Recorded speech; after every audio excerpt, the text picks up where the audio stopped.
So look, welcome everyone to episode 7 actually of Mastering Risk and Quality under the 2025 standards. So this is our first VETtalks episode for the year, and what better topic than compliance and governance to kick off the year and get our heads into looking at our organizations a little bit critically and looking at how we can improve our systems and processes and obviously reduce risk within our organizations. So I'd like to just let you know a little bit of housekeeping before we get started. I've got Harmony here helping out. Thanks, Harmony.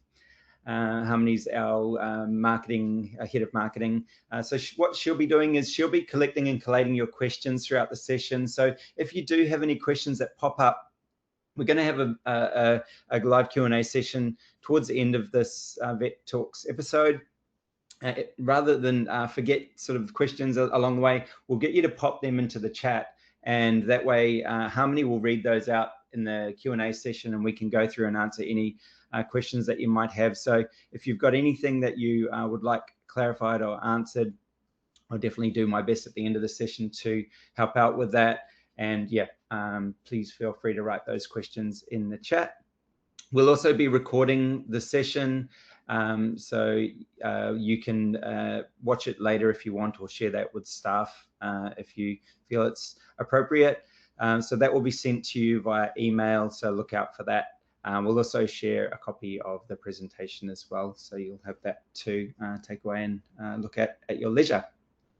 So without further ado, let's get started. So first of all, I'd just like to acknowledge the traditional custodians of the lands and waterways throughout Australia. I would also like to show my respect to Aboriginal and Torres Strait Islander cultures and to elders past, present and emerging.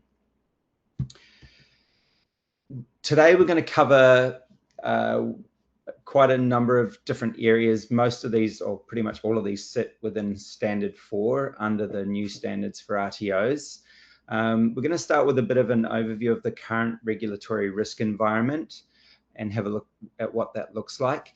We will then dig into risk management, continuous improvement, quality management systems, and we'll also look at governance meeting agenda as well. So all of these areas make up Standard 4 of the standards for RTOs. I won't be covering the leadership and management topic in the session just because we've got a lot to get through, but that's the only part of Standard 4 that we won't be dissecting in the session. So first off, we're going to start to look at the regulatory and risk environment that we currently live in. Things have changed quite a lot in the last 6 months, particularly with obviously the new standards, but also ASQA's focus on self-assurance. And what we're seeing in the stats is greater risk for RTOs. So RTOs still seem to face real challenges in understanding their obligations when it comes to compliance, and that's I think really indicative in the stats. So in their 2024 report, ASQA did 284 performance assessments, and of those performance assessments, 221 RTOs had non-compliance findings. So that's 78% of RTOs audited in that reporting year had non-compliances. There's the disturbing fact, which is on the slide there in red, is of those 221 non-compliance findings, only 102 providers returned to compliance. So that's only about 46% of those non-compliant RTOs actually returned to compliance. So I guess the rest were facing sanctions or regulatory actions. So, and that's probably represented there in that 138 decisions to cancel registration or reject renewals. Obviously the last stat there, 129 infringement notices issued totaling $2.6 million. So obviously the risk also comes with a serious financial risks there in terms of non-compliance.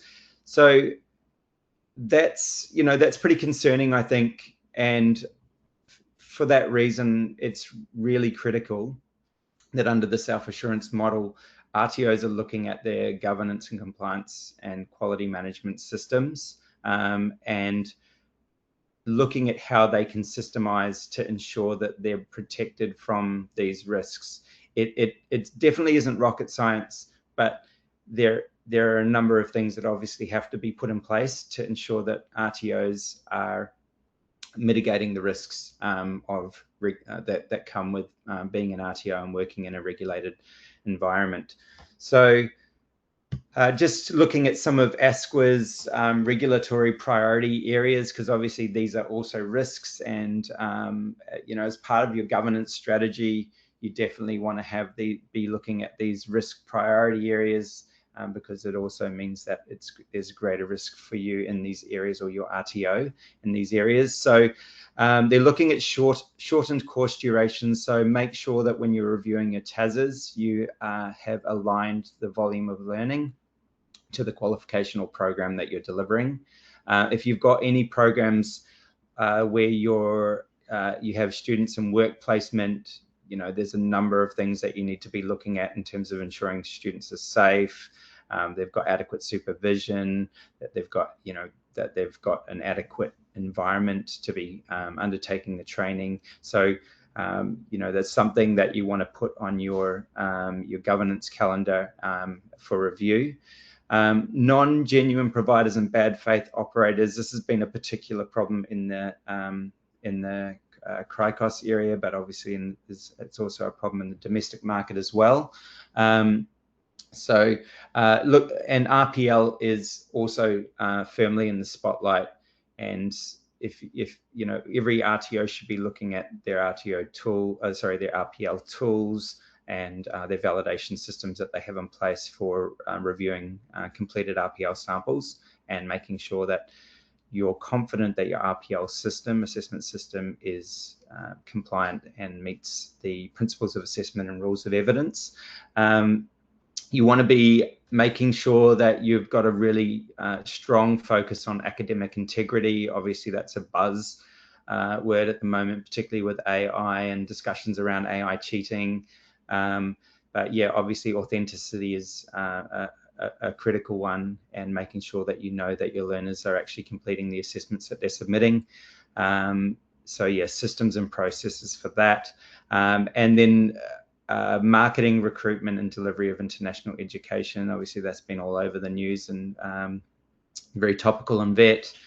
So the spotlight is on CRICOS providers at the moment, and recruitment processes. So yeah, these are some of the risk areas that we need to be considering going into 2026. Self-assurance requires providers to have systems in place to critically examine their performance against the standards and training outcomes on an ongoing basis. So I've taken this quote directly from ASQA's website, and I think it's important to read the text there that I've highlighted in bold, which is providers must have systems in place to critically examine the performance against the standards and training outcomes on an ongoing basis. That's going to come up a lot throughout the session with the ongoing part. So we've moved on from point in time compliance, and we've moved to a focus on systematic systems across risk management, quality management, continuous improvement. So again, we'll be talking a lot about systematic and how you can make your compliance systematic across those areas. So systematic means processes are embedded, connected, monitored, and continuously improved across your organization.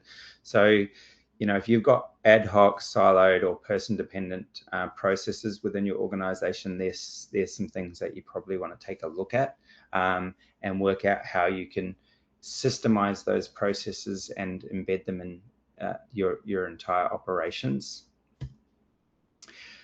And by the way, I'm talking high level at the moment. We will go into lots of practical examples in real world. So we'll start off a bit theoretical and look at the standards, but we will start to move into the real world and look at how you can actually apply these systematic processes within your RTO. So there is a complete mind shift that needs to come with the new expectations of the self-assurance model for RTOs, and that's a mindset shift from just-in-time compliance to systematic compliance. Under the new standards, ASQA is looking at your governance and compliance systems, and these are going to be coming up in your performance assessments and audits, not just looking at your evidence. So your systems that you have in place are really critical. So one thing we need to understand, I guess, is that a governance system overview and what that looks like in your, or should look like in your organization. So starting at the bottom of this chart, we have performance monitoring, stakeholder feedback, and risk analysis at the bottom. So that's your sort of data collection, your reporting, your analysis, your monitoring of your organization's performance, collection of stakeholder feedback from trainers, staff, industry, community, employers, and obviously that SWOT or risk analysis that you've done across your entire organization. All the insights that you glean from those processes and that you're monitoring on a regular basis, are then going to feed up into your risk management, quality management, and continuous improvement systems. And we'll look at how that all works in the real world. And obviously your leadership team, CEO, exec management boards need to be looking at and reviewing those systems regularly and making changes, improvements, and mitigating and controlling risks along the way. So this is the level of governance that is now required under the standards for RTOs. So let's take a little bit of a deeper dive into risk management, and in particular risk management systems. The new standards take risk management from implicit, which is sort of how it was under the 2015 standards, to explicit under standard 4.3 of the 2025 standards. So this requires a comprehensive system to identify, manage, and review risks to students, staff, and your entire operations. There is also a much greater emphasis on the financial management, which sits under 4.3 in the standards as well. So risk management requires a comprehensive risk management strategy and system. And let's have a look at what the ASQA practice guides say for that. So in preparation for the session, I had a look at the practice guides around risk and risk management on ASQA's website to get a sort of understanding of what they expect. And what I did is I broke that down into that advice that they give in the practice guides into two categories. One is into a risk management system category, and one into a governance or oversight meetings category. So the first category we're looking at here is risk management, and these are the things that ASQA says that you need to do. So you need to have systems in place to identify risks to students, staff, and your organization, and your continued compliance with the standards. Your risk management system has to consider the context within which you operate, and that's really important. I know that a lot of RTOs, with the massive changes in the standards, went out and bought a whole lot of templates, policy templates, and a whole bunch of different templates.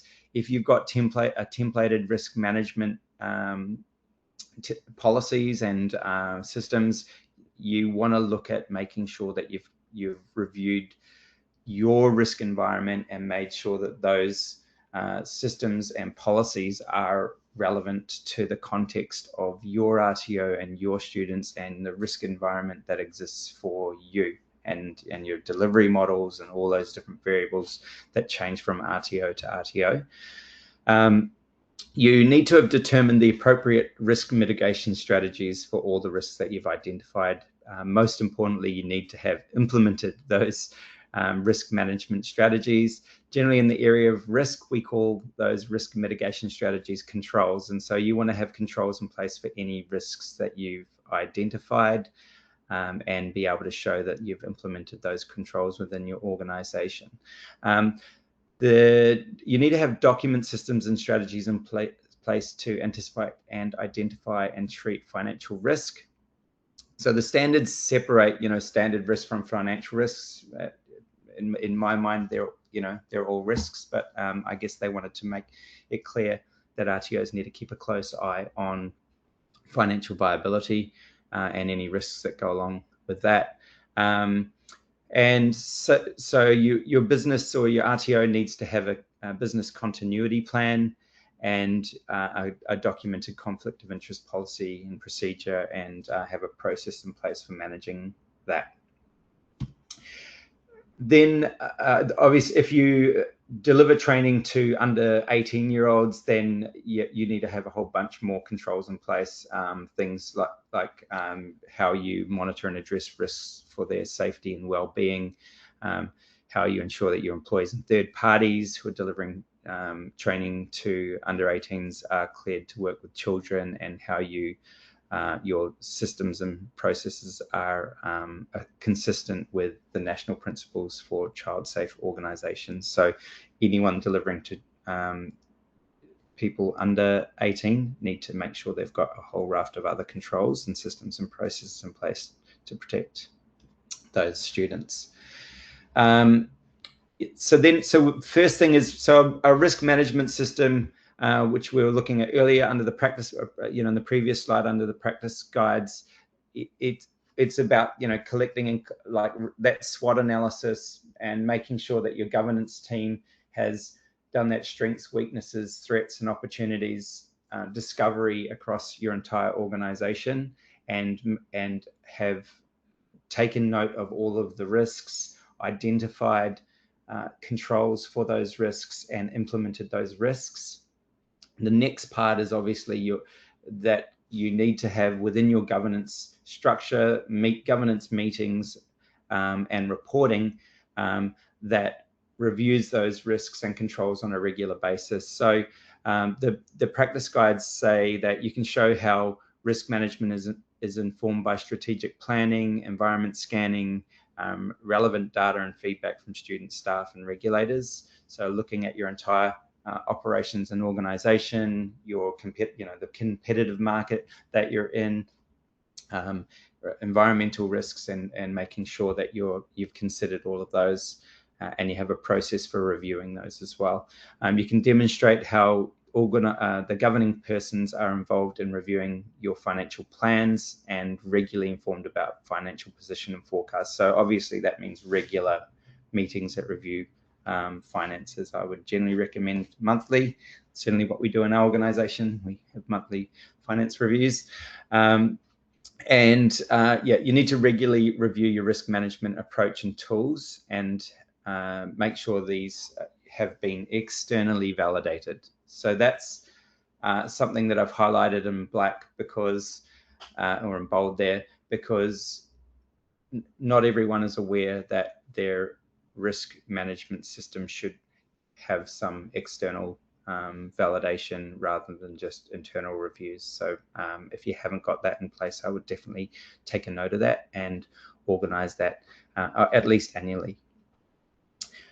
Your continuity plan is regularly reviewed. It doesn't just sit on a shelf and is there as a policy or a plan. It's actually regularly reviewed and updated to take into account any changes to the risk environment that you're in. So these are this is directly from the practice guides on ASQA's website, in how you can demonstrate that you can manage risk within your organization and you have adequate risk management systems. Like I said, I'm going to take you through all of these in the real world, but I just wanted to first touch on some of the things that ASQA has made pretty clear that you need to be doing, and then we'll show you how to do that in the real world. So next we get, so the risk management framework looks like this. That initial SWOT analysis that I was talking about earlier, where you identify the risks and assess those risks, and then the risk mitigation strategies that you determine through that process, logging all those risks, logging all those controls, and then having a process for monitoring and reviewing those risks and controls to make sure nothing's changed and that the controls are still effective, and then obviously feeding back to the identifying phase where you look again for changes in your environment, to your organization and your competitive landscape, etc., and again flowing through the process. So you want to make sure that you've got this process built into your management or compliance governance meetings and calendar events, and I'll show you how that can work later on. So the other big part or big change, I guess, to the standards is in continuous improvement. It used to be there, and then they took it away in the 2025 standards, 2015 standards, and then they brought it back again in the 2025 standards. But this time they brought continuous improvement back with a much more expanded touch on every part of your RTO operation. So the expansion of the requirements for continuous improvement in the standards now is massive, and we'll see what that looks like. So again, and it's going to keep coming up every time we review parts of the standards that relate to each of these things, but again, the standards require systematic monitoring and evaluation of your organization to support quality delivery and continuous improvement services of your services. So organizations need to undertake systematic monitoring and evaluation of their organizations. So that's ongoing, regular review to inform continuous improvement in your organization. And having a look at the practice guides for continuous improvement, it's very similar to the risk sort of framework from the perspective of we need to be looking, gathering all of that feedback and reporting and information, and then reviewing that. So the practice guides state that you need to collect, analyze, and record outcomes of continuous improvement across complaints and appeals, feedback from students, trainers, industry, employers, vet regulators, and state training authorities. You need to be reviewing your performance in terms of student completion data to identify any emerging issues or patterns of concern. And obviously you need to be taking learnings from your validation outcomes and implementing those as improvements. Your continuous improvement system needs to take into account risk. So risk goes across everything now within the RTO standards. So when you're recording anything into your continuous improvement management system, you should be assigning a risk to anything that you add. And then when you're implementing your continuous improvement processes, you should be taking a risk-based approach and dealing with anything that's high risk or critical risk before low or medium risks. So you need to be able to show how you've got a risk-based approach even to your continuous improvement system. You act to address emerging issues and implement opportunities for improvement in a reasonable time frame. So not only do you have to implement them in a reasonable time frame, but again, that time frame is proportionate to risk. So if you had a critical risk in your continuous improvement register, your system, you would expect to see that was addressed quickly and efficiently, and not left to remain there as a risk to your organization. So when you're considering your continuous improvement system, you need to be making sure that risk is a critical part of how you operate and deal with things within your continuous improvement system. And I'll show you how that can work in the real world. And you conduct post-implementation monitoring of practice changes as part of the ongoing cycle. So I think this is an area, and I've highlighted it because I think this is an area that RTOs also might overlook. And ASQA's made it really clear in the practice standards that it's not okay just to gather all that feedback and review it, analyze it, implement it. You have to go back and review the implementation of that improvement to ensure that it's had the desired effect. So you need a process that records that you've done that you've not only implemented it, but you've come back and reviewed that improvement to make sure that it had the desired effect and that you haven't actually made something worse by, in error. So that's something that if you haven't got that in your continuous improvement system at the moment, you add that extra level of review after implementation.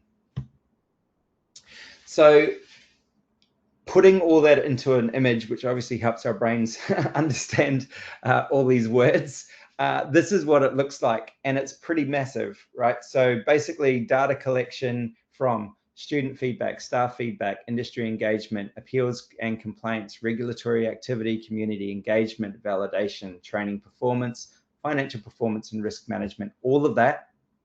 You need to have systems, first of all, to collect all of that information, report it, and then feed the insights or learnings for improvement back into your continuous improvement system. So that's pretty big. I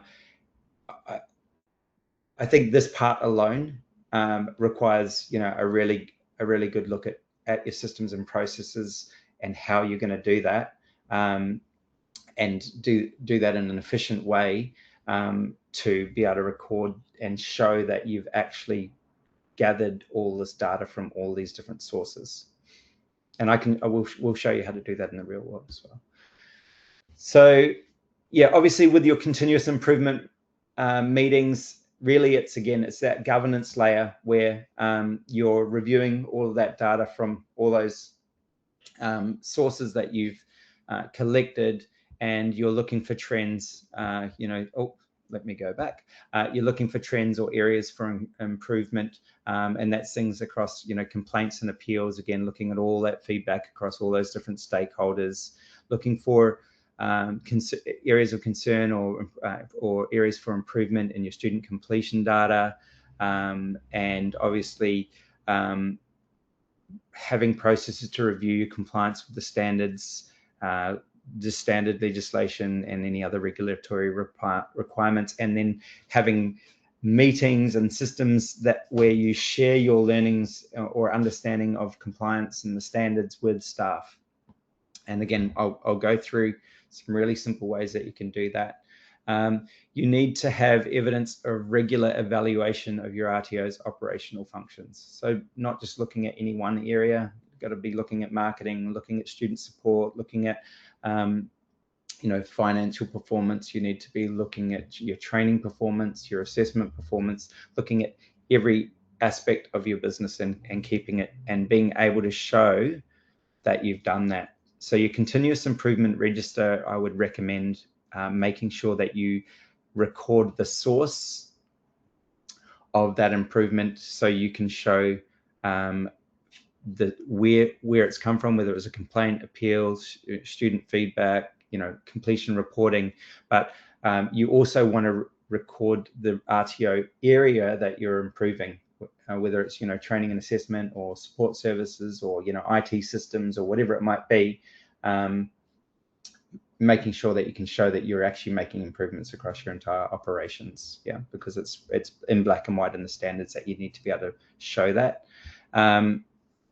You regularly review services delivered by third parties. So if you're dealing with any RTOs, third parties that are delivering training on your behalf, they fall under all of the same standards that you do, and everything that you look at for yourself internally, you need to have the same systems and processes for reviewing those third parties and making sure that they have following your same continuous improvement policies and strategies.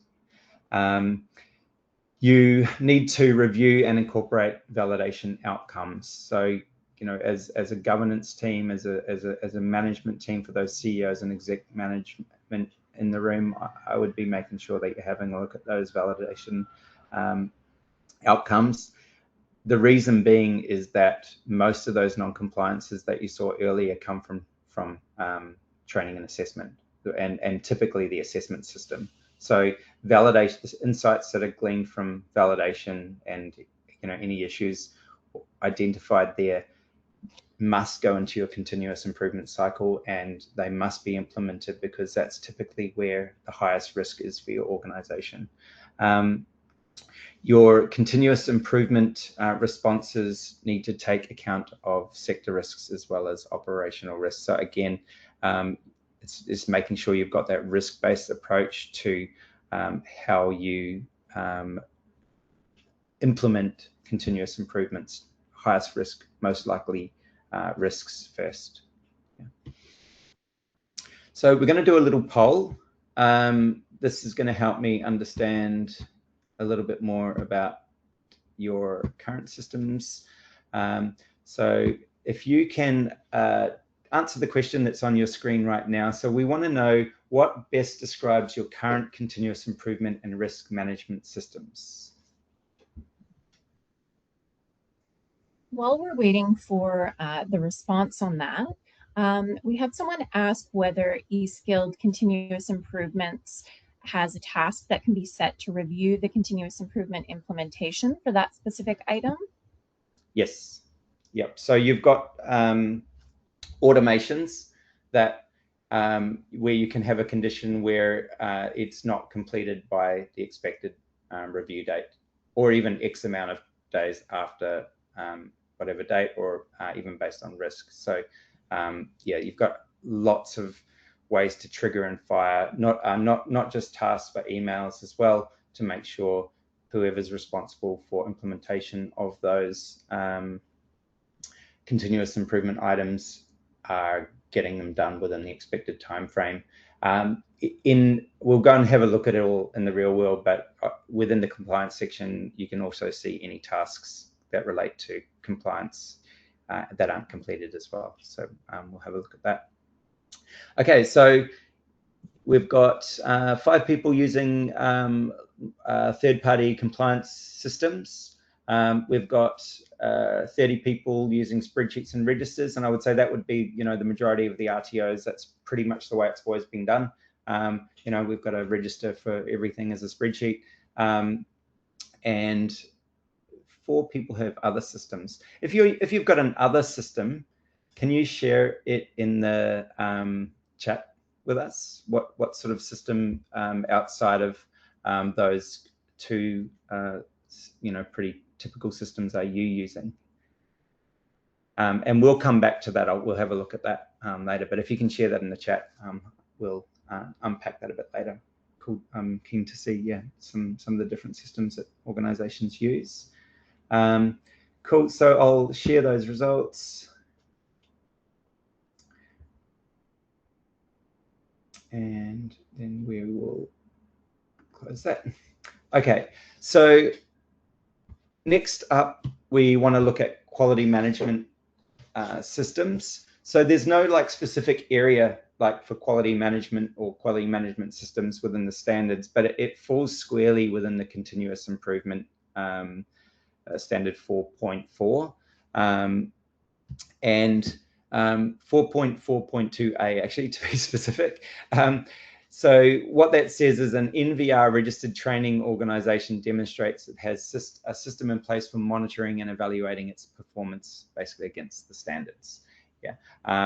So basically you have a way to map all of your evidence against the standards and say, we're okay, we're compliant, we're doing everything that we need to meet the standards. Again, just bringing you back to that. So it involves providers having systems in place to critically examine their performance against the standards and training outcomes on an ongoing basis. So the reason I've raised that is because we've moved from the old school where, we'd have a once a year annual audit, we've got some gaps, fill in the gaps and, go again. And not look at it for another year and then, do that, which is, typical of the 2015 standards and how a lot of RTOs would operate. I'm not saying that everyone did, but that was pretty standard. So we've gone from, that annual audit kind of cycle to real-time compliance. So because now you need to show that we're always compliant. We're not just compliant once a year after we rectify our issues. We're always compliant. there's also an obligation to even notify ASQA the moment that you have a non-compliance and tell them how you're addressing it as well. So I just should note that. So yeah, there's a real shift in focus from into that real-time compliance systematic processes. Yeah, so yeah, I would recommend some kind. I'm going to show you eSkilled systems today, but by all means, you don't have to use our systems. That what we're doing here, you can achieve in a number of ways through a myriad of different processes and systems. But what it will highlight is some of the things that these systems do that you probably want to be thinking about. So I would recommend having some kind of system, like a quality management system, where you map all of your evidence of compliance with the standards to each performance indicator. So what that looks like is, in this performance evidence down here against 1.1a, I can upload evidence against that performance indicator. I can record that it's been reviewed and it's compliant and it's current, and then I can set an expiry date. What's really great for the sort of executive management and compliance people in the room is, at a glance, based on the dashboard aspect of this QMS, you can see straight away if you've got any gaps, if you've got evidence sitting there waiting for review, if you've got anything that's expiring soon or that's expired. And this compliance management system, it can also notify you directly if something's going to be expiring in 6 weeks, not once it's expired, because once it's expired, you have an evidence gap and non-compliance and probably need to tell ASQA. So obviously what you want to have is a proactive monitoring system to make sure that evidence is being reviewed prior to expiry, and that tasks are being generated or created to notify whoever's responsible for compliance or overseeing your QMS within your organization. And again, I'll show you how this works a bit more in the real world shortly, actually right now. So yeah, what we're going to do is we're going to start and go and have a look at sort of compliance from start to finish, from the perspective of that governance and compliance piece, looking at how you can systemize the collection and collation of data, reporting to feed into your risk management, QMS, and continuous improvement systems, and to make it easy, because the key is visibility. Like if you have to dig or try and look or scratch or go and do an audit to understand how your organization is faring, obviously that's problematic. It typically means that you've probably got problems that you aren't aware of. So the key is visibility and making it easy for your leadership, exec management, compliance, and governance teams to be able to see easily the health of your organization in all of these various areas: risk management, quality management, and continuous improvement. So we've been doing, since the draft standards, I've been spending a lot of time trying to look at how we can join the dots for RTOs to streamline this, because as soon as I started looking at what we just looked at there and how big that is, and how we're going to do, how our RTO is actually going to be able to achieve that with spreadsheets, I realized actually there's actually a really critical problem. And part of me, the pessimist in me, and I'm typically an optimist, but the pessimist in me believes that the self-assurance model has been designed in a way to make things so difficult that ASQA can by default just reduce the number of those RTOs over time that they need to, because the bar for compliance has just raised so high that without that systematic process, those systematic systems and processes in place, I think it's going to be really, it's just really difficult to be able to tick all the compliance boxes and maintain compliance in real time. So let's jump in and have a look at some of the things that we've done and that we're doing. Again, we're doing this at eSkilled. You can use whatever systems and processes you like, but the goal is for me to show you how a way that you can do it. Whether you use our systems or not, I don't think that really matters. So yeah, I'm going to just slide over our student management system here and just take you through that process, that systematic process, first of all, collecting and collating data, having it centralized and reporting on that, and etc. So the first part is obviously the collection of feedback. That I'm going to start as the collection of feedback from stakeholders. So if you recall, under the standards, it says you've got to collect from staff, students, employers, industry, regulator, and state and training authorities. So to do that, you need to make it easy. And so in our system, we have feedback within the main administration system. So that's there for staff to provide feedback at any point in time. We've put it on the main menu so it's not hidden. So it's really simple and easy for anyone to see it and provide feedback across your organization. We automatically, you recall that you have to be able to show continuous improvement across every area of your operations. So we automatically have whoever's entering that add the area of operation within your organization, and that I'll show you how that plays out later. But yeah, so the same thing exists in the student portal. The same thing exists in the trainer portal.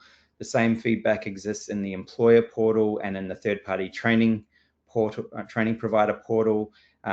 Basically, all of our stakeholder portals have the same feedback function. So straight away, you can show that you already, just by having our system, you can show that you've got those processes. Again, if you're not using our system, there's lots of other ways you can gather feedback, but just make sure that you've got a process in place to collect feedback from all those various stakeholders. Yeah. What happens? Before I move on again, the same exists. It's not here because we're in the admin portal, but the same.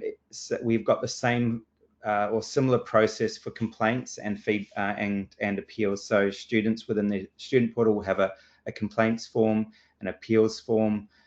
So it's just, again, because the standards make it clear under student support that you've got to make it easy for students to be able to lodge complaints and appeals, but it also tells you that you've got to use the learnings from those complaints and appeals to inform your continuous improvement. So when any of those forms are lodged, and so that employers have a complaints form, all your different stakeholders have complaints forms. So again, you can show that it's easily accessible. And yeah, basically that information, that once it's submitted on one of those forms, comes directly into the compliance area within the system. Now, if you were using spreadsheets, you could use forms for that and have that coming into forms, into your spreadsheets. So that might be a way to do that with spreadsheets. So if we're looking at continuous improvement, you'll note here we can see straight away like the area of operation, training and assessment, and communications, customer service, IT and systems. So whatever's being filled out on that form, we can have a look at that. We have filters, so we can quickly just look at continuous improvement across different areas of the organization if we wanted. We can see who submitted that. So if it came from a company, and we can see the company name there as well. If it came from a student, we can see the student name. If it came from staff, we'd see the staff's name, etc. So we can see what area, where that feedback has been collected from, the area for improvement, and suggested improvement. But most importantly, we've got a risk rating for everything. So whoever's reviewing these continuous improvement suggestions as they come in would give them a rating. That would be the first thing. And then obviously then from there, when you're having your meetings to review continuous improvement and what you should do next, you want to be obviously looking at those, those high risk areas or catastrophic and major areas before you're looking at negligible or minor risk areas, e.g. a typo in a learner guide, probably not going to be the first thing that you're going to tackle. So yeah, having that risk rating is really critical. So the other thing to make sure that you've got in your continuous improvement system is a source. So where did it come from? So in our system, if it came from our industry engagement, it will link the industry engagement that we've done in the system to the continuous improvement record that's here. Yeah, but you can just as easily enter that into your spreadsheet. Just make sure you've got a source within your continuous improvement system, so you can show that you're collecting and collating continuous improvement across all those areas that you saw in that big spoke wheel chart earlier: industry and students, employers, everyone. Yeah, we can see. Yeah, so here you can see complaints, appeals, industry engagement. So yeah, source is really important. The main thing to make sure, obviously, with your continuous improvement system, because a lot of RTOs have had continuous improvement spreadsheets for a very long time. Even when they went out of the standards, they maintained them. I think the main problem with spreadsheets is just making sure that people do stuff, they're checking them, and they're looking at them. So if you're using spreadsheets, you want to make sure that you've got a process to ensure that whatever is getting put into the sheet is being actioned. In our system, it will automatically, so if a student submitted, or if anyone submits feedback, we've got automations that will automatically say, hey, thanks for giving us feedback, we're going to have a look at that. If you wanted to and you implemented it, you could even just send an email directly from here to let them know, hey, great news, we've even implemented your feedback. It just makes it easy, but also then you can show just that audit trail of how you implement things, and you notify stakeholders that are giving that feedback that you've implemented it.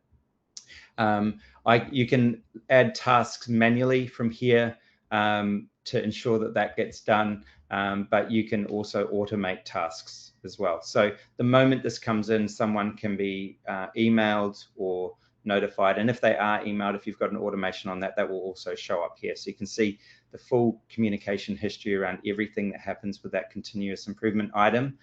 All communications are recorded against it in a really clear audit trail, and yet tasks ensure that things get done. In our system, we have a Kanban board. So the moment I create a task in the continuous improvement register, it would show up on whoever's been assigned that task in the system. And as soon as they just grab that task, put it in progress, and away they go, it will be updated to in progress. So task management is all built in. The other thing that we've added, just for better visibility around compliance tasks, like we have a task admin panel down here. We can see every task in the system that has or hasn't been done, but we felt like we needed a better focus on just compliance tasks, just due to the risky nature of them not being done. So yeah, I recommend you have a way to monitor that anything compliance related is actually being done, and that it's being done by the due date. And again, system notifications, you don't even need to go and check this tab. You can actually just have system notifications notifying anyone if anything isn't done by a due date. So yeah, the other thing that we've done is added, when we reviewed the standards, we added in the status column, or we expanded the status column, and we implemented that status column into automation. So you can create really granular workflows, like for a new continuous improvement item, send this email to the student, send this one to the person who's got a review, send a task to this person to review that item, give it a risk rating, etc. So yeah, you can create a really clear workflow if something's it's in progress, but it's past the review date. Again, the system will automate that to make sure that a task or an email goes out to inform that person that, hey, you want to make sure that's done by the due date. You can tell them a day before if you want to make sure it happens before the due date, or if it expires or goes past, you can tell them, hey, you haven't done that, you better get onto it. So yeah, all of these dates have the ability to trigger automations within our system. One of the big changes we made with the standards, when the standards were released to our, we always had complaints and appeals systems, but we added the ability to make it easy for you, or easy for the RTO to be able to push that complaint into the continuous improvement register. So yeah, we've got a complaint here. If there's something actionable or some improvement that we need to be able to make, or we need to make as a result of reviewing this complaint, I can just go add and link to, either link it to an existing something that's already in the continuous improvement register, or I can create new. And you'll notice it just gives me a couple of extra fields that I can fill out down here. And then I can just save that, and it will automatically push that into the continuous improvement register and link it back to the complaint.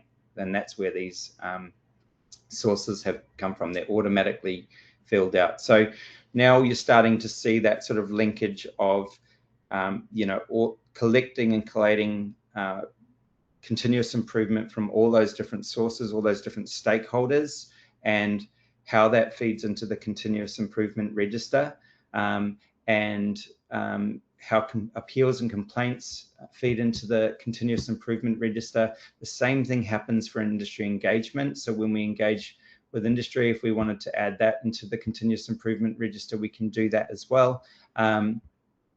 The industry engagement, you know, that you need to be doing on a regular basis is all logged here. With this change in the standards, and I still keep calling it industry engagement, but we actually changed it to engagement register, because under the standards, the obligation went from just industry engagement to industry and community engagement. So if you haven't made that change in your industry or in your engagement process, make sure you've got a system for engaging with community on every program that you have, collecting that feedback and pushing that into your continuous improvement register. You need to be able to show that you've done it, that you've collected it, and how it's improving your training and delivery.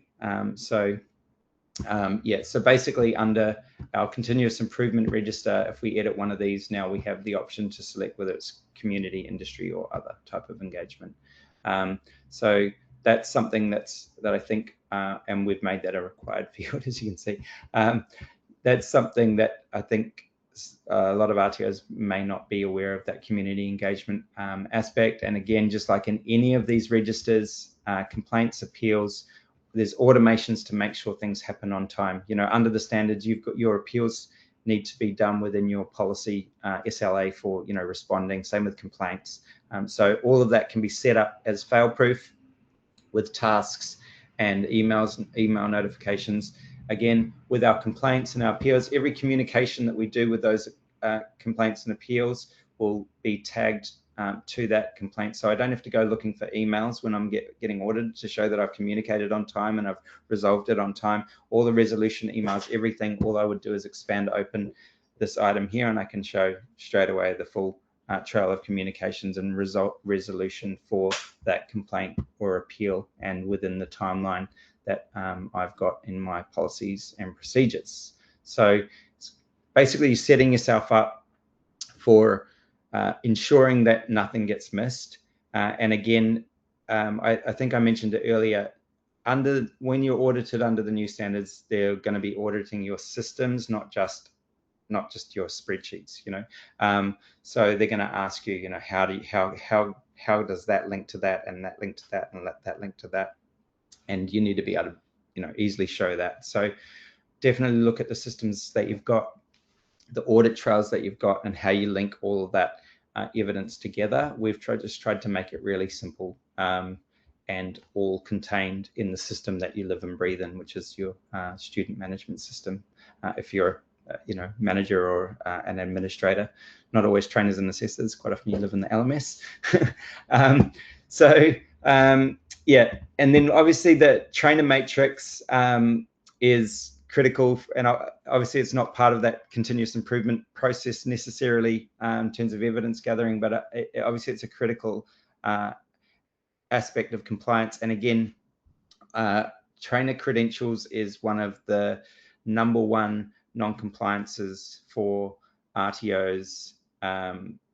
Yeah, that exists in that sort of 78% of non-compliances. So RTOs are still struggling with maintaining trainer credentials across professional development, industry engagement, and their actual making sure they've got the actual credentials to deliver the training, both their VET qualification and their vocational, so the trainer and assessor qualifications and their vocational qualifications. So you need a system to be able to make it easy. In our system, trainers have access to the trainer matrix. They can upload all of their evidence against each unit, map it, and it's really simple for you to make sure that they've got the relevant qualifications, professional development, etc. We're adding another layer to this because a matrix is great, but it doesn't really give the management and executive management and compliance team the insights that they need without having to look at every bit of data in there. So we're adding a dashboard which is coming in the next month, and that will look a bit like this. This is a prototype of what we'll be releasing into our dashboards. The idea is that anyone that has our compliance package on eSkilled will get that. When trainers log in, they'll see this. If compliance log in, they can choose what dashboard they see, but they can easily navigate to it. And this will show, all trainers within the organization. It will do the, analysis for you. And again, a big part of the new standards is you have to analyze the data, you have to review the data. So this will do the analysis part for you. It's going to look across your entire organization, tell you how many trainers are compliant, how many have warnings, how many are not compliant, how many have waiting review. You can quickly look down your trainer list, and anyone that's got a red dot, obviously you're going to want to have a look at that. Or you can use the filters to, show any not compliant trainers, and straight away it's going to expand any not compliant trainers, and I can go straight to those without having to navigate. When I click on any unit, it's going to tell me straight away, do they have the credential? Do they have industry currency? Is their professional development up to date?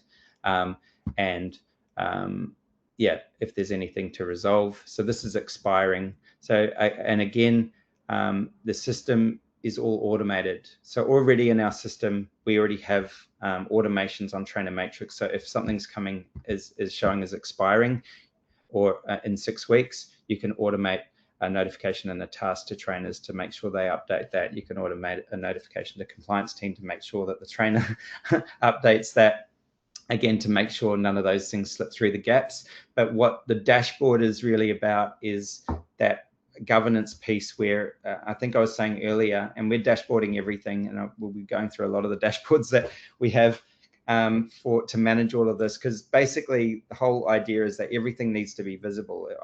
If I'm an exec manager or a compliance manager in an RTO, I want to quickly be able to know if I've got any problems with trainers, and this will do that instantly. And when trainers upload evidence to their trainer matrix, they evidence will automatically go to review, so you can easily see if there's any evidence awaiting review. But again, notifications and tasks can automatically go to whoever's doing those reviews to let them know they've got tasks to do there as well. So yeah, trainer dashboard is another critical part of that governance and compliance piece, to give you that visibility across your organization to know what's going on. Because the trainer matrix, the problem with them is everyone's got a spreadsheet, right, with a trainer matrix, but no one's looking at them. You have to go and be able to understand what that means across your entire organization. You literally have to go look line by line to understand it. So the dashboard just basically brings all that data together and tells you straight away if you've got any problems. So we've looked at all of the these are basically like your registers, but also the systems that are within them for notifying staff and automating all those notifications to trainers and assessors. If you are an eSkilled client, I would just recommend that if you haven't done it already, that you go down to your automations and you have a look at your automations. Typically, we already give you all the automations for managing these things. You just have to review them and turn them on. Sometimes RTOs forget to do that part after they onboard. So if you haven't already done that, go and have a look at your automation so you're getting all the notifications to the right people for all of the, so if we put in here trainer matrix maybe, or appeal. Yeah, so appeal is overdue, appeal received, appeal not investigated, all these types of things. Make sure you've got those on so you're getting those notifications. Otherwise, yeah, the system won't do what it should do, which is tell you if you've got a problem. So yeah, let's go and have a look at the risk management system. So obviously under the standards now, you've got to review risk across your entire operations and in relation to the standards as well. So we've built a purpose-built system for RTOs to manage risk. What that does is basically, you know, the first part, obviously the risk management piece is doing that SWOT analysis. And so if your RTO hasn't yet done it, I'm ringing your bell to make sure that you go and do a SWOT analysis across the standards, across your scope of registration, look at high-risk courses, high-risk units, look at you know, your delivery models, if it's online, or, you know, any risks in your training environments, all these types of things. Look at your risk, again, in your financial area, look at risks in every area of your operations, right? And the first part is to go and add those risks into a risk register. So you would add your risks. Let me just open one that already exists. So yeah, you would add your risks. You're going to give each risk a rating. In our system, we sort of give you an idea of you know, how to do that along the way. But you know, whether the impact of that risk would be catastrophic, major, moderate, minor, negligible. We use the same risk ratings throughout the system, and what the likelihood of that risk occurring is. So whether it's low, you know, very low, possible, likely, or almost certain.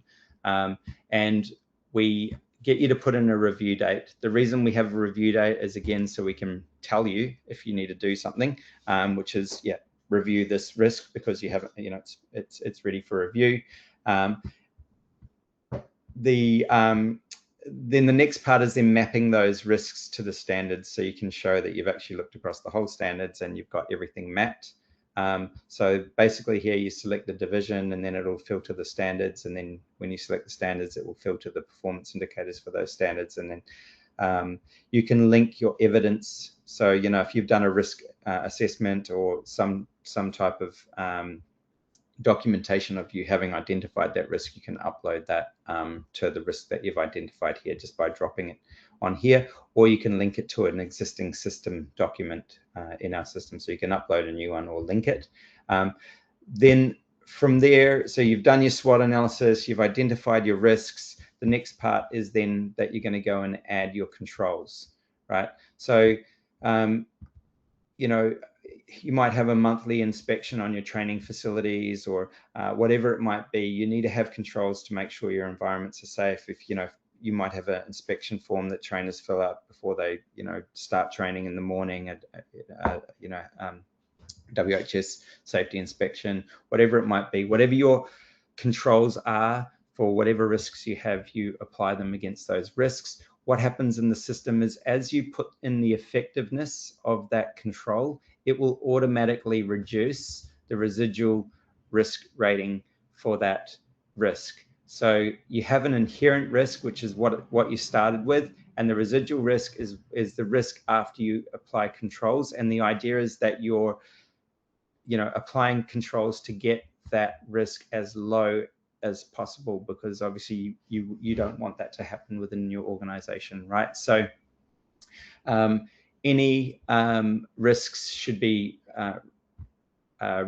logged here. And again, at the top of every register now we have, and where we don't have them, we'll be adding them, is dashboards where you can see quickly and easily, okay, so we've got total of 8 risks. We've got 1 high risk. You shouldn't see any high risks. If you've got high risk, it means you need to apply some controls, right? Like everything should be low risk, because we've got controls in place to mitigate those risks.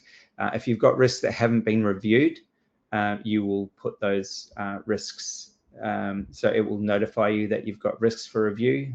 And if you've got risks with no controls, it's going to identify them here for you. And each of these I don't have to look in the list there. I can quickly look here and see the data that relates to these summary cards. So I can quickly, see what risks I need to, that have no controls, and make sure that I've got controls for those.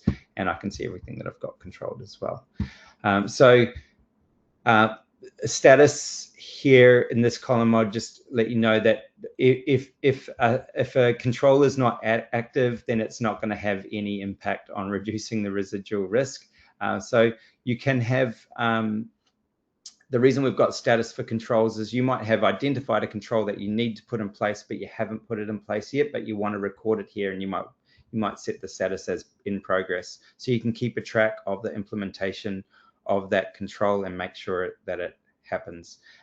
If it's in progress, again, it's not going to have any reduction in residual score. If a control goes past a review date, the effectiveness of that control will automatically be reduced to half. And we do that purposely, so not only are you notified that you've got a review, but you're going to see an increase in risk rating and hopefully take some action as well. So these are built-in systems and processes to help you manage risk, identify risk, mitigate risk, and yeah, that's our RMS, risk management system. So yeah, there's some food for thought. Within this system, we've got a whole bunch of filters that we can, easily granularly get to different, uncontrolled risk, due soon, overdue. We've got lots of quick filters and ways to sort of get to data. So again, exec management team can quickly see the overall risk within the organization. The idea is that, if I'm an exec manager, I can just jump into my dashboards and on a daily basis, if I need to, and just see if check on the health of the organization. That's the level of systematic compliance and governance that I believe is needed under the new standards. So this QMS, for if you're an eSkilled client, you might not see this in your student management system yet, but it's about to be released in the next, we're hoping in the week. It's just going through some final QA processes. Like, for instance, you'll see this this round circle looks a bit oval. So there's little tidy ups being done before it's released into our production environment, but you should see that in your environment, hopefully within the next week. So the idea with the QMS is that real-time compliance, real-time quality management system process. So what we have is all of the standards, all of the so you got all the quality areas, the divisions, the standards, and within each standards, all of the performance indicators.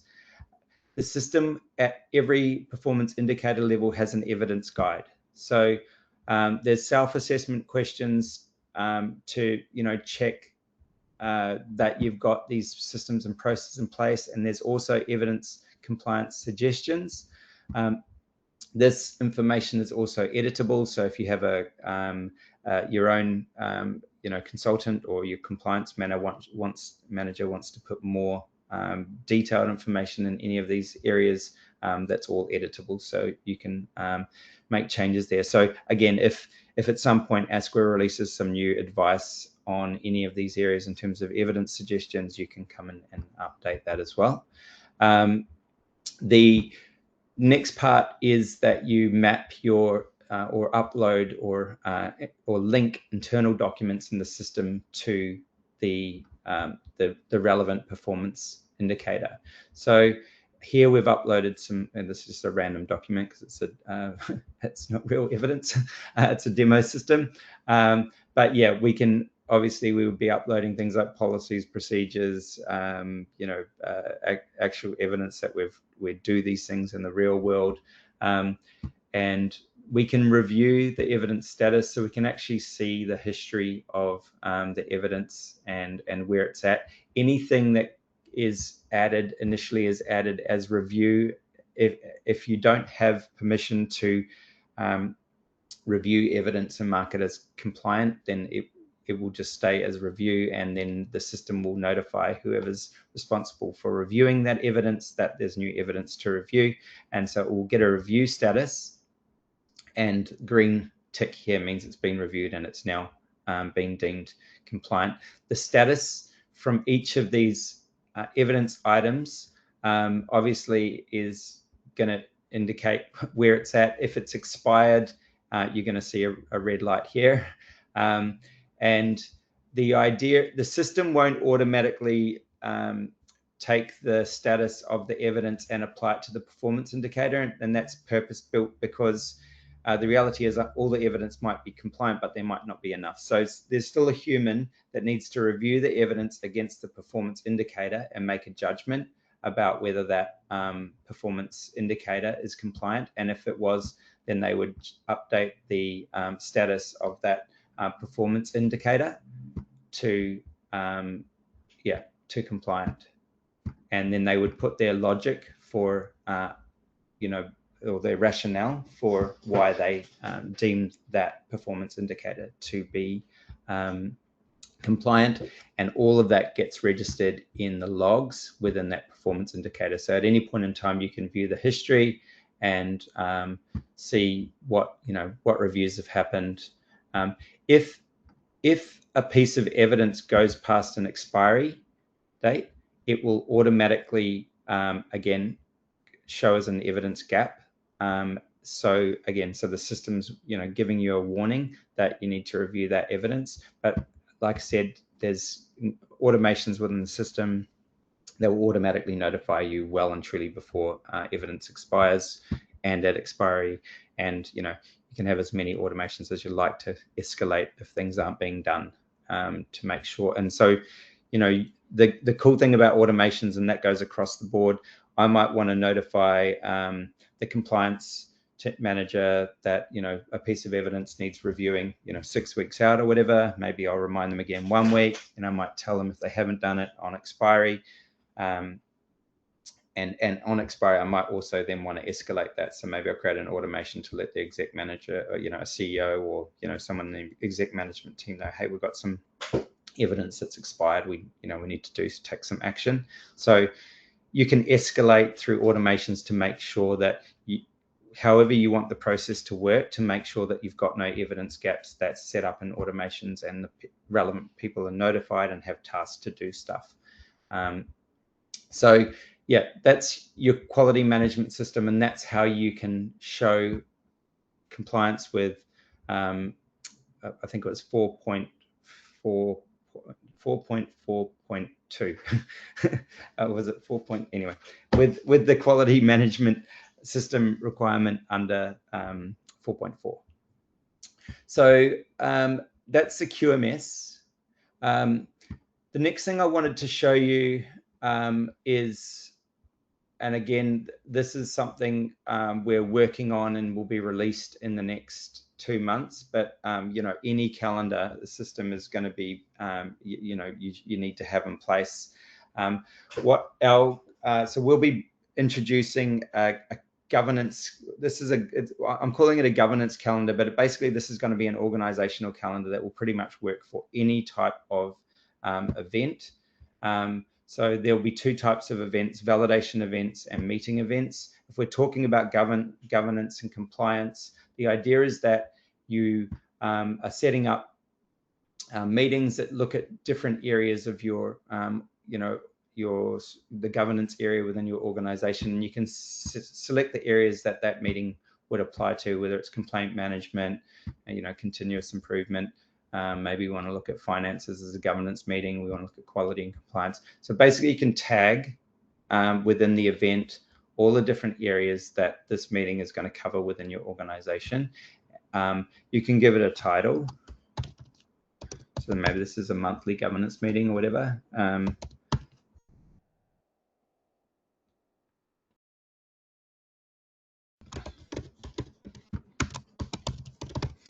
We can give it a description. We can give it a nice, pretty color. The main point is we can set it to recur. So, if this is monthly, we would set that to recur monthly, starting on a particular date, etc.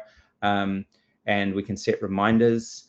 The reminders for the governance calendar within the eSkilled system, it will give you there'll be an option for email or system notification or both. So if you're in the system, you've got a meeting coming up, it will just notify you, and you can set the time to, how long you want that to happen, or when you want that to happen.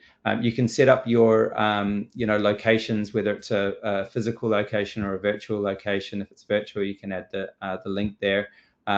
You can set locations and rooms within your organization, or if you're going to an external location, you can add that. And the system is going to keep a track of, who created this event and when it was created.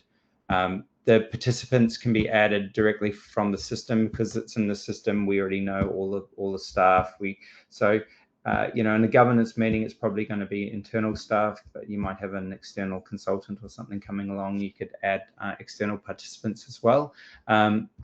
You can add trainers, students, org units within our system are like teams that you can set up.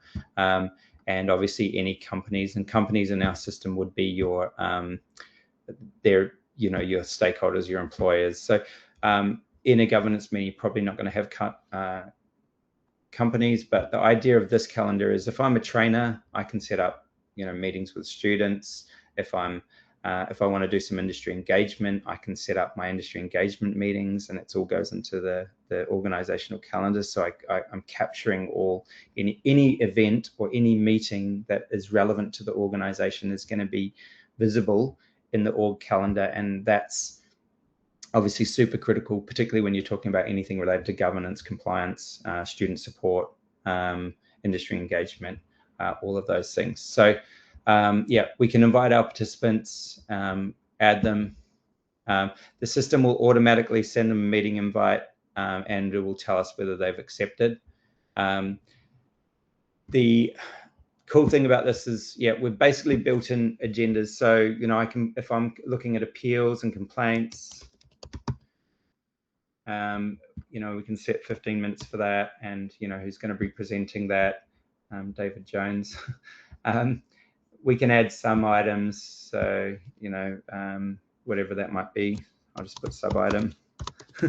And we can add other items like complaints.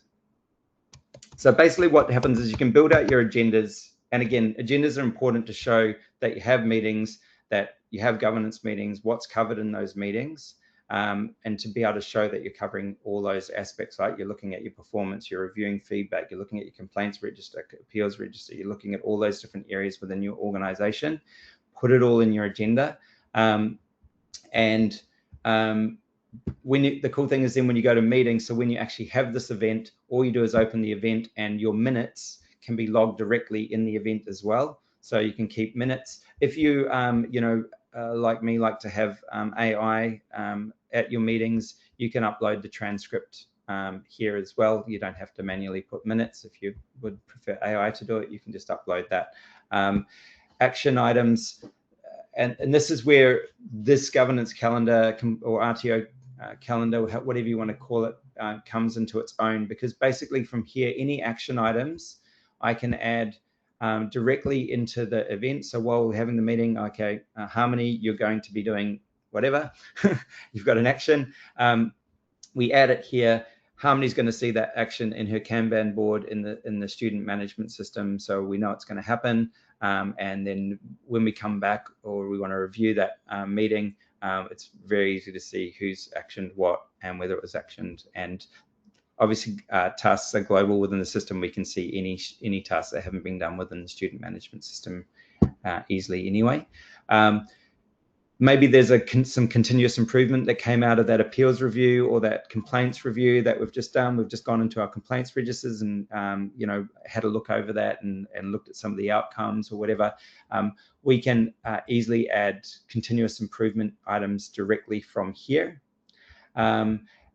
We can add risks to our risk register straight from this governance meeting. So again, once we start looking at that governance piece, and hopefully you're starting to see how everything's joining together, because it needs to. Without easy systems to make it easy, then someone's got to remember to go and do these things after the event. And often, you know, those things don't happen, and then you've got evidence gaps. So what we're trying to do is bring everything into the place where you're doing it at the time that you're doing it, so you don't have to think, you don't have to remember to do something. It just gets done as part of the process, as part of that meeting. We log our minutes, we have our actions, we identify any risk, etc., and we can map our meetings to the standards. So then when we go back to our QMS, our meetings are going to show up under those performance indicators within our quality management system. So now we're mapping our actual actions back to the standards as well, because that's what the standards want now. They don't just want document-based stuff. They want you need to show the evidence that you're actually doing stuff, so that you had a meeting, that you reviewed stuff, and it's actually happening. So that's all going to happen for you when you go and mark this as complete. Yeah. So yeah, so if we select the quality area here, then we can select the next area and so on and so forth, and map that.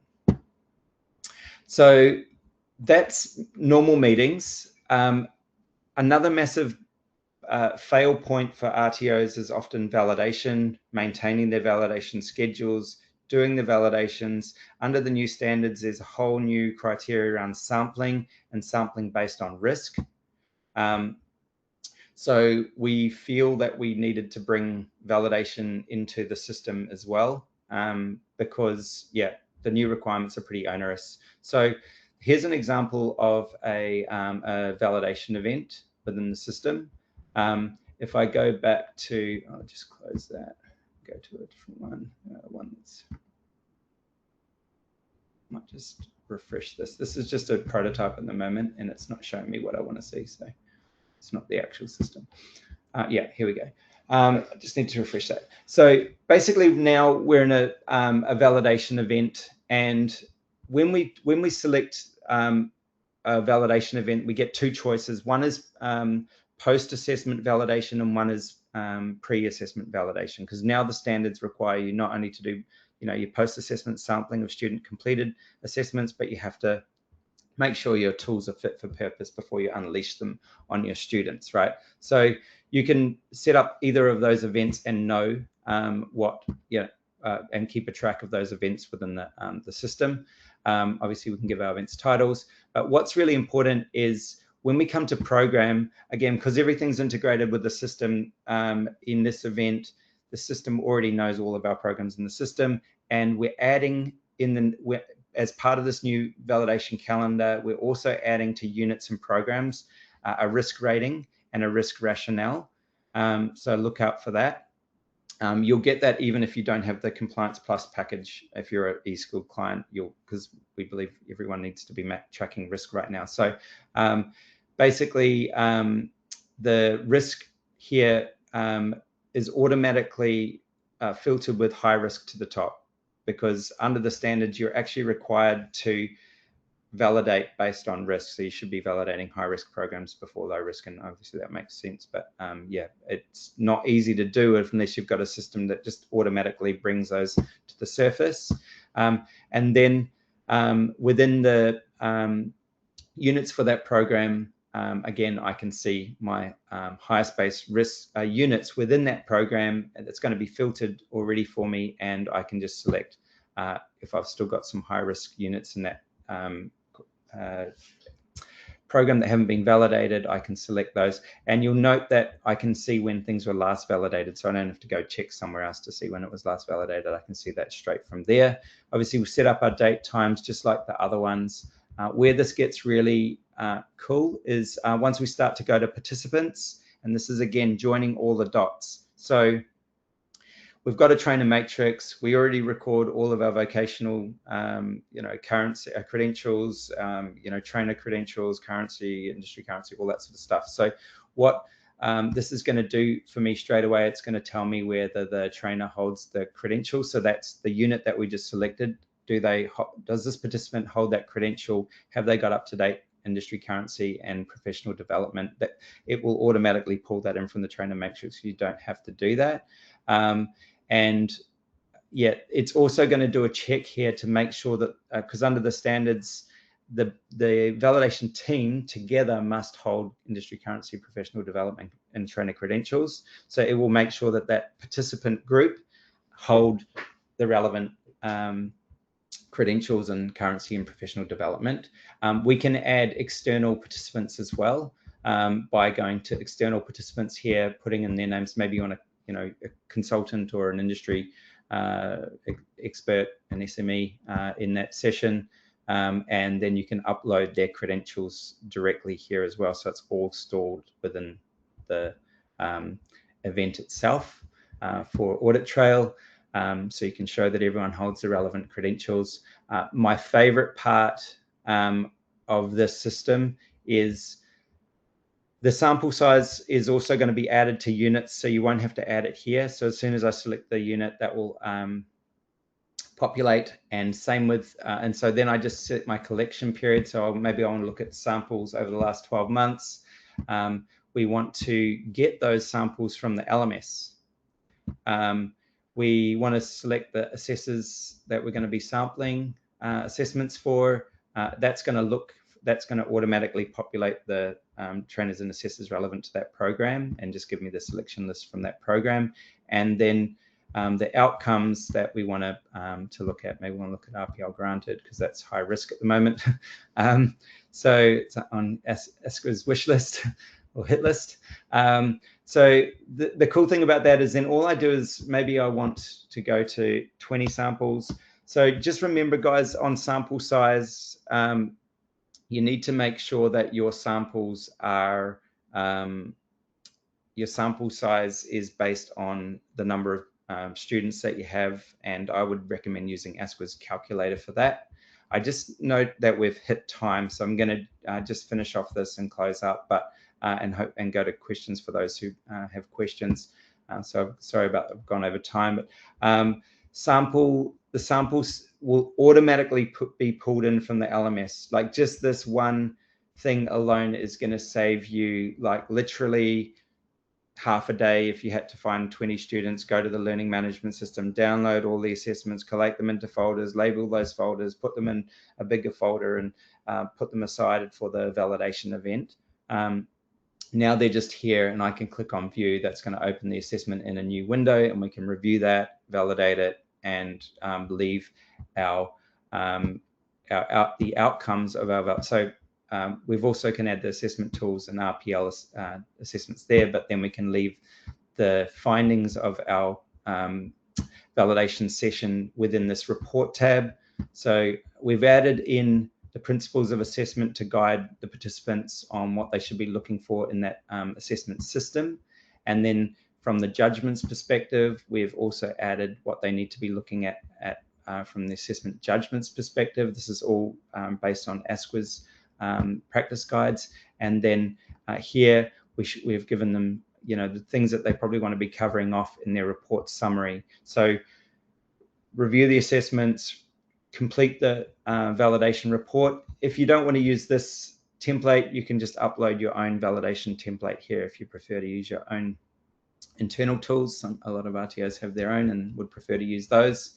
And again, action items from this validation session, continuous improvement items from this session, risk from the session, and this is pre-mapped to the standards because we know it's validation, we know what it maps to, so no one needs to map that, and that's going to be, again, logged as an event as evidence of meeting those particular performance indicators in the standards. The cool thing about any action items, risks, or continuous improvement that I add from any event here, just like you saw earlier, where in the continuous improvement register, appeals were tagged as the source. your validation events will show up as the source in your continuous improvement register, because if you remember earlier, you had to show how your continuous improvement, your validation feeds into your continuous improvement. So that will automatically happen for you if you add your continuous improvement from the event that your validators are already attending. So everything's starting to happen for you with minimal effort. And I think if you're going to have systematic compliance within your organization, that's what's going to happen, what's got to happen. So let's just, I'm wary that I've taken you all over time, for those of you that are still here. I'm going to pass, we'll send out on these slides, there's a governance meeting agenda here, which is just a guide to some things that you should be looking at in terms of governance, and that you should be putting in your compliance calendar and your governance events. So have a look at that agenda when it comes through on the PowerPoints that we send with this video.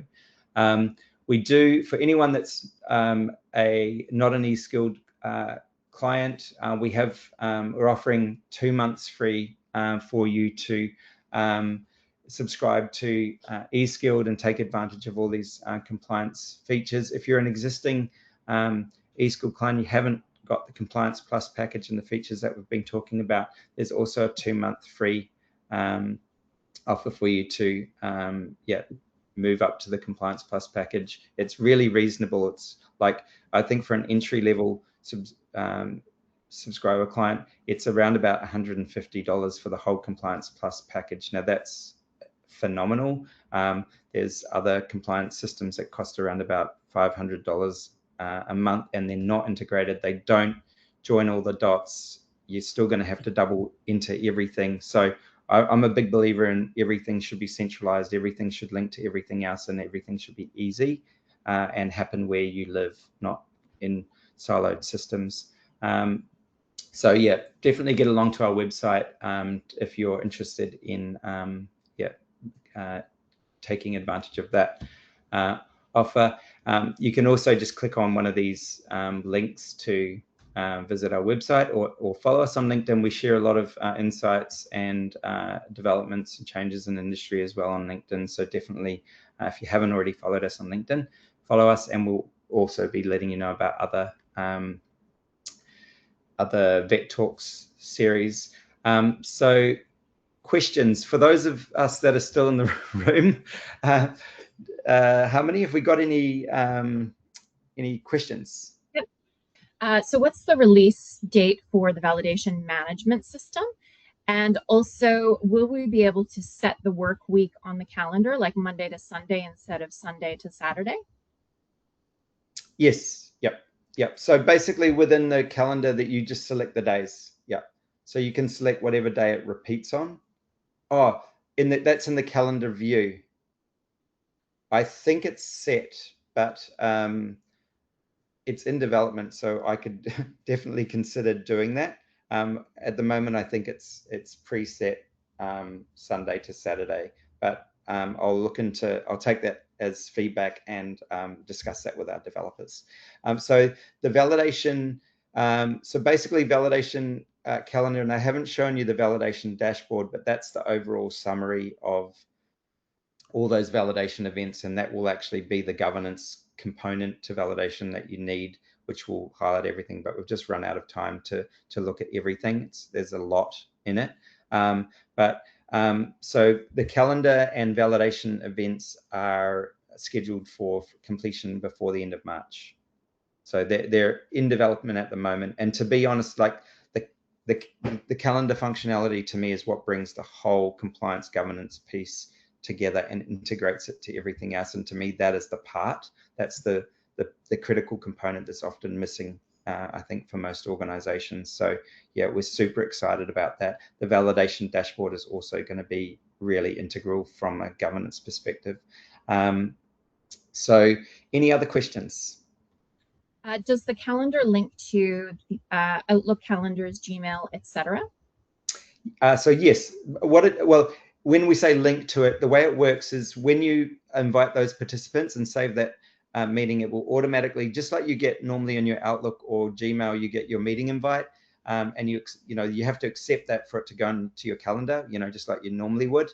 But yeah, so it will have that same functionality, and it will integrate with Google and Outlook invites. And if you saw it had whether the participant had responded. So if they accept that, it will automatically update the event in the system to show that they've accepted that invite as well. So you'll know if they haven't seen it or looked at it or invite, you can follow them up and go, hey, have you seen that? I've got a meeting. You haven't accepted. So you can actually see that directly from the system. Yeah. Any other questions? Can you add a governance meeting template to the calendar that already has the standard quality areas to discuss? Yeah, so we haven't gone that far, and mainly because every organization is different. The way that you run your meetings, what you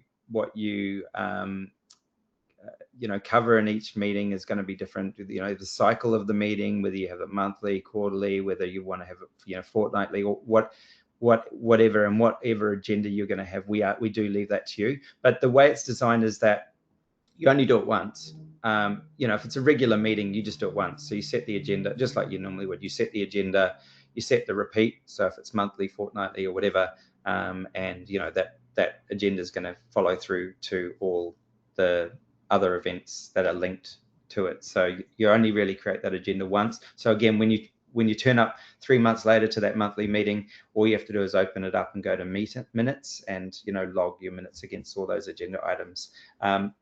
There's also provision in there to upload any supporting documents for those meetings, which I didn't cover in this as well, just because we're short on time. Any other questions? I'm not 100% certain which part this relates to, but it was sent not too long ago. How does file access impact here? Would you see people not having access, or access to open/edit is allocated? Yeah. At times, visibility of files across different programs, platforms loses or changes some formatting. Would this happen here as well? Yeah. So with the QMS functionality, and again, we didn't get a chance to cover that today, has come a release, and that's already been released, is a massive update to our permissions for documents, because obviously once you start talking about sensitive documents going into systems, you need to have that granular level control of who can see what. Obviously if you're putting in an audit report, you don't want all your staff seeing that. Or you're putting in whatever, you don't want necessarily certain people seeing finance documents and stuff. So we've added granular permission. So that's at the individual level, at the org level, at the role level. So you can decide this document can be, if it's a training and assessment strategy, you maybe want all trainers to see it. If it's a finance document, you might only want the finance team and management teams to be able to see that, or executive management teams to be able to see that. Definitely with that comes granular controls. And what I didn't discuss earlier as well, so when you're uploading documents with the release of QMS in the next few days, when you upload the document, you'll see, if you're an eSkilled client, you'll see the option to map that document to the standards when you're adding it to the system. And then when you do that, it'll automatically be mapped in the QMS. So you don't have to go to the QMS to go and map everything. You can just, as you're uploading documents into the system, you do it as you go, and it will automatically show up in your QMS to make it easy. Okay. Did you say the QMS is yet to be released? Sorry, I see the risk management features, not the QMS. Yes, so QMS, we're hoping no later than a week. We were ideally having it released by Friday, but we're a little bit behind. So I would say, Wednesday, Thursday, Friday next week for certain. The one that I was showing you earlier is in our staging, so that's how close it is, but we just don't want to release it until we're completely happy with all of it. So it's super duper close. Yeah. So 2 last questions. I use eSkilled SMS. How do I navigate to the risk register page? Dashboard. And you'll see it there. It's called RMS, Risk Management System. Cool. And last, with ICQA, our our automations are empty, should I see them to turn them on? Toggle the inactive toggle. So by default, you see active automations, not everything. So just toggle on inactive and it will show you everything. Yeah. Okay. And sorry, one more question. If we switch to eSkilled, can you upload existing data in bulk, i.e. like data migration? Does it have to be done manually? Yep. We can migrate from most major systems, VETtrack, Accelerate, WiseNet, PowerPro, pretty much, yeah, most of the main systems. And that's all of your data. So we generally get your emails and stuff like that as well. Emails and notes, and yeah. So you gotta have all that. Yeah. And sorry, last one. Do you sell your compliance software separate as a standalone system?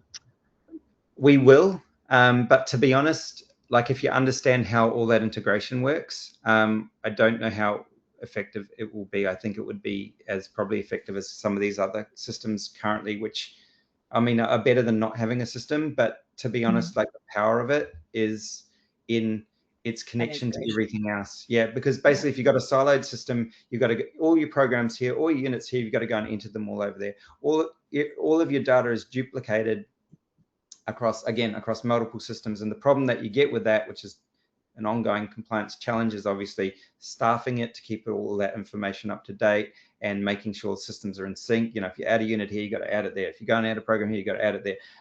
If you anything that you do, you end up doing in two places. So the short answer is, yeah, we will definitely. It will be a little while because we have to unentangle it, but we do understand that some clients are very wedded to their SMSs for whatever reason, and for that for that reason we will be disconnecting it from everything else. But I think in that disconnection there will be a lot of power lost. Yeah. Awesome. And that's it. Awesome. So look, guys, sorry we're over time, quite a bit over the time by the looks, but hopefully it's been an interesting session. The main thing I guess I wanted to really convey today is how critical it is for everything to connect. If you go back and read through the governance and continuous improvement, in fact, the whole standards, everything refers back to everything else, and everything requires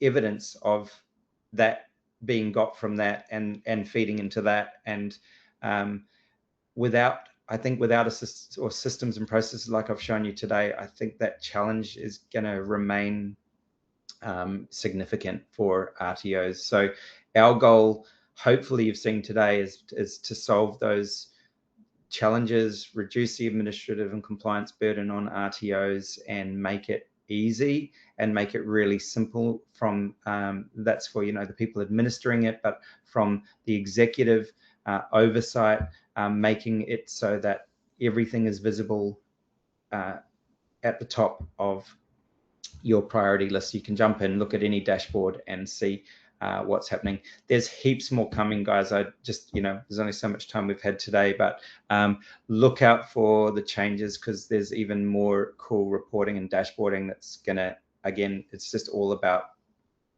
that performance being clear. So thanks for the thumbs up too, appreciate that. So yeah, thanks everyone, and look out for the video if you want to track back through. If you'd like to do a demo, go to our website and book in a demo, and the guys can take you through and actually show you granularly all the other features that we can have within the systems. We just looked at compliance today. So thanks everyone, and yeah, we look forward to the next VETtalks episode. Awesome. And just to mention, we are actually going to cover off our quality management system and trainer credential management system in our March session. We will include that in the email follow-up, but if you wanted to jump over to our website, it's there, and you can register there if you wanted to take a look at. That's really cool. Yeah, so that's about mapping. So basically what we've done is we've taken the credential policy that comes with the new standards and integrated that in those roles that exist and are outlined in the trainer credential policy. We're integrating that into your trainer profiles, so you can automatically map your trainers to the credential policy to ensure that they hold the right credentials. So yeah, look out for that. It's pretty cool. Awesome. Thanks, guys. Have a great day. Thank you. Bye.